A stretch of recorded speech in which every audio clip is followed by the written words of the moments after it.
લોકો 20 કે 30 વર્ષથી મહેનત કરીને પોતાના પગારમાંથી મોટો હફતો ચૂકવીને અમદાવાદમાં પોતાનું ઘર લેવાનું સ્વપ્ન જોતા હોય છે, પરંતુ જેની કિસ્મત જ કાઠી હોય એમને પનારો પડે છે ઠગબાજ બિલ્ડરો સાથે।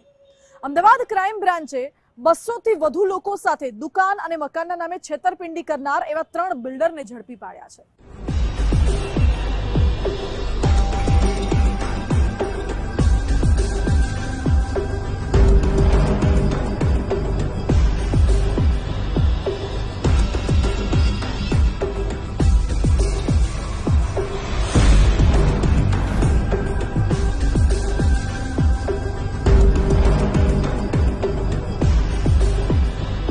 ગુજરાતના મેગા સિટીમાં નાનું કે મોટું પોતાનું એક ઘર હોય એવા સપના સાથે દરેક વ્યક્તિ અમદાવાદમાં પગરણ માંડે છે। અહીં યુવાનો માટે રોજગારીની સારી તક, બાળકો માટે શિક્ષણની સારી સુવિધાઓ ઉપલબ્ધ છે। અમદાવાદમાં શાનદાર માળખાકીય સગવડો અને સ્પોર્ટ્સ સુવિધાઓ જોતા દરેક વ્યક્તિ વડીલોપાર્જિત મિલકતો વેચી કે જીવનની તમામ કમાણી લગાવીને પણ અમદાવાદમાં ઘર બનાવવા ઈચ્છે છે। મકાનોની વધતી માંગને જોતા કેટલાક લેભાગુ તત્વો પણ એક ઝાટકે લોકોને મોટી રકમમાં વેતરી નાખવા સજ્જ થયા છે। આવી જ એક ઠગ ટોળકીને અમદાવાદ ક્રાઇમ બ્રાન્ચની આર્થિક ગુના નિવારણ શાખાએ ઝડપી પાડ્યા। 2017થી બિલ્ડરના ધંધામાં સક્રિય રોનક રવજી સેનાણી, વિપુલ ગોરધન ગાગાણી અને યોગેશ હેરાલાલ ઠક્કરની ટોળકીએ અનેક લોકોના સપના કદાચ હંમેશા માટે રોડી નાખ્યા। ઠગબાજોએ રચેલા તરકટ પર નજર કરીએ તો અમદાવાદના એસજી હાઈવે પર છારોડી ગામની સીમમાં નવી મકાનોની સ્કીમની જાહેરાત કરવામાં આવી। આ તસ્કરોએ કેશવ નારાયણ સ્કાય હોમ્સ નામે આકર્ષક પોસ્ટર બનાવ્યા, જેના થકી લોકોને 2 અને 3 BHKના મકાન અને નીચે કેટલીક દુકાનો ખરીદવાની લાલચ આપી। 94 ફ્લેટની જાહેરાત સાથે જ અનેક લોકોને છેતરીને 35 કરોડની રકમ એકઠી કરી, જે બાદ પૈસા ચૂકવનારા લોકોને ન ફ્લેટ બનાવી આપ્યા કે ન લોકોને પૈસા પરત ચૂકવી દીધા। આ સ્કીમમાં ભોગ બનનારા લોકોની સંખ્યા અંદાજે 225ને પાર પહોંચી ગઈ છે, જ્યારે ઠગાઈ કરાયેલી રકમનો આંકડો 65 કરોડ જેટલો ઊંચો છે।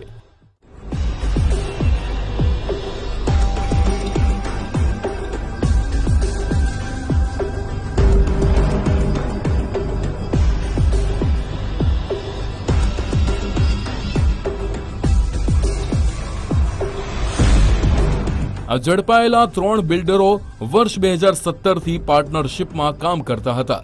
અમદાવાદમાં અગાઉ અનેક સ્કીમો સફળતાથી પૂર્ણ કરી હોવાથી લોકોને ઝડપથી વિશ્વાસ પણ આવી ગયો હતો। આ ત્રણેય આરોપીએ ભેગા મળી કુલ 94 જેટલા ફ્લેટ ધારકો પાસેથી 35 કરોડ જેટલી માતબર રકમ ભેગી કરી અને ત્યાં સ્કીમ બનાવવાનું નક્કી કરેલું, આશ્વાસન આપેલું અને તે લોકોને નોટરીના કરાર પણ સમજૂતી કરાર પણ કરી આપવામાં આવેલા। આ સ્કીમ 2023થી અમલમાં મૂકવામાં આવેલી, પરંતુ આજ દિન સુધી ફ્લેટ ધારકોને ફ્લેટ પણ આપવામાં આવેલા ન હતા। આ જગ્યા જે બતાવવામાં આવેલી તે જગ્યાની એને પણ કરવામાં આવેલી ન હતી અને ત્યાં ફ્લેટનું કોઈ કામકાજ પણ શરૂ કરવામાં આવેલું ન હતું। તે અનુસંધાને ફ્લેટ ધારકોએ બિલ્ડરોને વિનંતી કરવા છતાં તે લોકોએ તેમને તેઓના પૈસા પણ પરત આપેલા ન હતા કે ફ્લેટ પણ આપેલા ન હતા। તે અંગેની ક્રાઇમ બ્રાન્ચ આર્થિક ગુના નિવારણ શાખા ખાતે ગુનો દાખલ કરવામાં આવેલો છે અને આ ત્રણેય આરોપીઓની 17/12/2025ના રોજ ધરપકડ કરી અને કોર્ટમાં રજૂ કરી અને આરોપીના દિન 4ના રિમાન્ડ મેળવવામાં આવેલા છે। અને આ ગુનામાં બીજા પણ ભોગ બનનારા મળી આવતા આ ભોગ બનનારાઓની સંખ્યા 225 જેટલી થવા પામેલી છે અને ચીટિંગનો આંકડો 65 કરોડ જેટલો થવાનો થયેલો છે। આ શાતીર શખ્સોએ પાછલા 8 વર્ષમાં મેળવેલો સંખ્યાબંધ ગ્રાહકોનો વિશ્વાસ એક ઝાટકે તોડી દીધો। કદાચ એમ કહીએ કે તેણે સ્કીમની શરૂઆતથી જ લોકોને ઠગવાનું મન બનાવી લીધું હતું। આ ત્રણેય ઠગોએ ખેડૂતો પાસેથી જમીન તો ખરીદી, પરંતુ એને કરાવવાની કે રેરામાં નોંધાવવાની તસદી પણ લીધી ન હતી। ઠગબાજ બિલ્ડર એવા યોગેશ, રોનક અને વિપુલની ત્રિપુટીએ ખેડૂતો પાસેથી રૂપિયા આપીને ખરીદેલી જમીન બારોબાર કોઈને સગે વગે કરી દીધી હતી। આ લોકોનો ઈરાદો શરૂઆતથી જ છેતરપિંડી કરવાનો હોવાનું પ્રથમ દૃષ્ટિએ જણાઈ આવે છે, કેમ કે તે લોકોએ જે પ્રમાણે આશ્વાસન ભોગ બનનારને આપેલું તે પ્રમાણે તે લોકોએ જમીન એને કરાવવી જોઈએ અને ત્યારબાદ જ સ્કીમ મૂકવી જોઈએ, પરંતુ તે લોકોએ પહેલાં પૈસા લોકો પાસેથી ફ્લેટ ધારકો પાસેથી મેળવી લીધેલા છે અને તે પ્રમાણે તેઓ લોકોએ એને પણ નથી કરાવેલી અને કોઈ રેરામાં નોંધણી નથી કરાવેલી, એટલે એનો ઈરાદો પ્રથમથી જ ચીટિંગ કરવાનો જણાઈ આવે છે.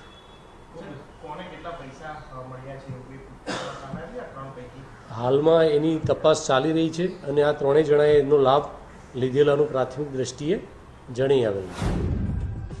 ગ્રાહકોને ગ્લોસી પેપર પર શાનદાર સુવિધાઓ સાથેની સ્કીમનું સપનું તો બતાવી દીધું. અમદાવાદ ક્રાઇમ બ્રાન્ચે ઠગબાજોએ અગાઉ કોઈની સાથે છેતરપિંડી કરી હોય તો ફરિયાદ નોંધાવવા માટે અપીલ કરી. ફ્લેટ ખરીદનારા ગ્રાહકોને તેમની પરસેવાની કમાણીના રૂપિયા પરત અપાવવા પોલીસ તંત્ર માટે પડકાર છે. ઠગબાજોએ અગાઉ કરેલા દેવા ચૂકવવા, મોત શોખ માટે કે પછી તો વિદેશોમાં રોકાણ કર્યું હોવાની આશંકા છે. અમદાવાદ ક્રાઇમ બ્રાન્ચે ત્રણેય બિલ્ડરોને આકરી સજા અપાવવા અને લોકોના રૂપિયા પરત ચૂકવવાની દિશામાં તપાસ તેજ કરી છે.